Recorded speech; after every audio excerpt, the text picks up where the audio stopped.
In this video, I'm going to analyze Comic Tom 101. Nice guy, ex-banker, YouTube phenomenon with mystery boxes and why not. But don't get it confused, folks. There is a dark side to this man.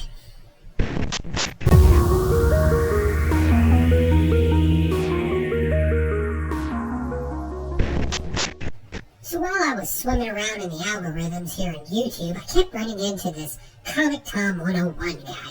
So I figured I would start there as our first episode launches.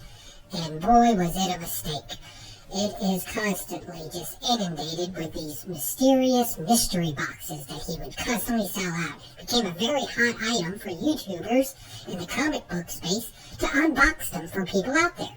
But as you go through it, you never really hear anybody say, "Oh my god, this is such value," or "this is a really good box." It was basically just people telling you what was inside them, along with some artwork, or something along those lines. If you don't know who Comic Tom 101 is, allow me to give you a brief history. Comic Tom 101 started off with him and Mill Geek Comics, and then later on bringing in Fire Guy Ryan to add a little substance to the show, while still producing their mystery boxes. Later on, the comic Golden Age guru would make an occasional appearance, all the way up to now where Jim Mint Collectibles is more of a showrunner with him. Again, we'll have to do a whole episode on him alone. In the beginning, the concept was simple. Mill Geek Comics would supply some comics for these mystery boxes, and then people started sending in comic books for them to put in these mystery comic book boxes. And the thought behind it is no matter what the value, no matter what the comic book was, it was going to go into these mystery boxes. And for the most part, it more likely did. And it was beautiful. It was all wrapped into this comic book community of positivity, love, and it's all for you, fam. But then things got deep and things got dirty. See, there were some people in the comic book community of all this positivity and love that started noticing that a lot of the Comic Tom books that people would mail in were actually being sold on eBay under a private account. And though the people tried to call it out in chats and stuff like that, it all seemed to just kind of be overlooked and forgotten about. And then a beacon of light came. Sunshine Morgan, where he put together this video that you're seeing right now in a quick snippet.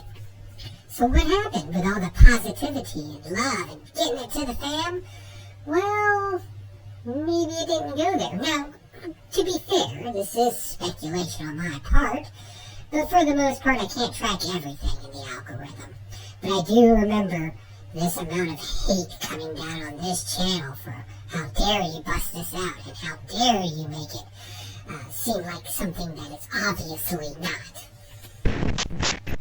Nowadays, Comic Tom 101 is a very different channel where they focus on things like speculation and investment and blue chip comic books and what to buy and what's hot and what's going up in sales. And if all this sounds like something that an investment banker would tell you, you'd be right.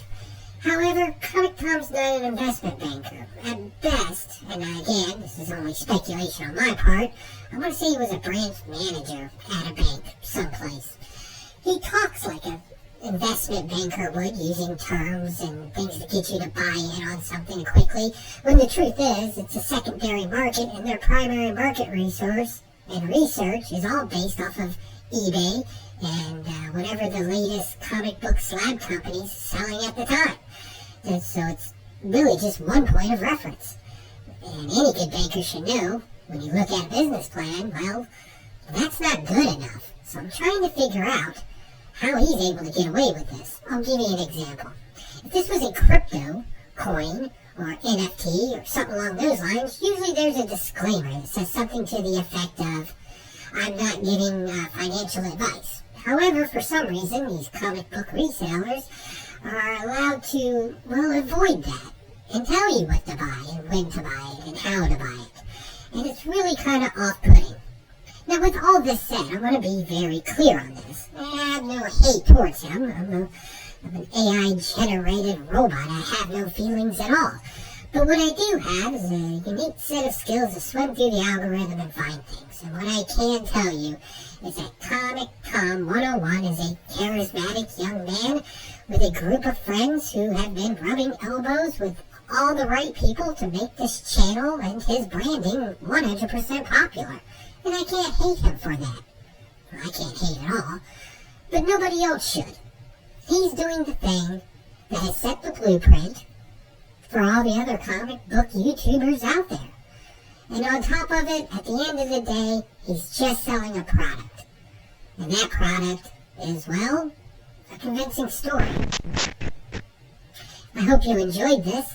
Please let me know down below if there's another comic book YouTuber out there I may be skipping over in the algorithm. I'll be happy to take a look at them. Much love, fam.